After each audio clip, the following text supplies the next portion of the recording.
Hey, I'm Justin with AmericanMuscle.com, and I'm checking out a set of these full-length subframe connectors from SR Performance, fitting all 79 to 04 Mustangs.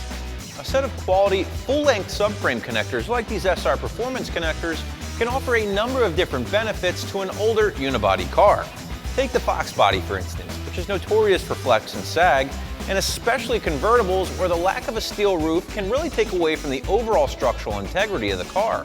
Of course, the number one goal is to stiffen the chassis and reduce body flex, improving your handling and your traction both in turns and off the line. The subframe connectors are able to accomplish this by tying both the front and rear subframes together using, in this case, a solid piece of box steel that attaches to both the driver and passenger seat bolts and then is welded into place at either end. That brings me to my next point.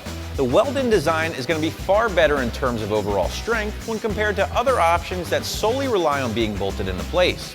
That's because no matter how hard or how tight you bolt things down, they still have a tendency to shift under hard load, where on the other hand, you have a welded seam, there really isn't any movement whatsoever.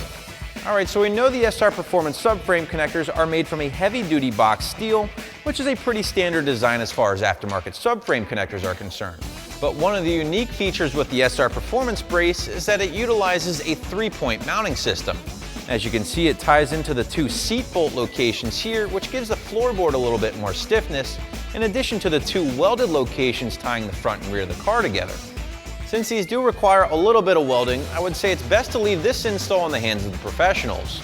On the other hand, if you do have a welder, you simply just need to run a bead down either side of the connector, which really isn't all that hard. Now, before you get started with the install, it's important to make sure you have the suspension under load. This means having the jack stands in all the right places, under the rear axle and under the front control arms. So in the end, if you do end up tackling this one yourself, just leave a couple hours in the garage to get the job done.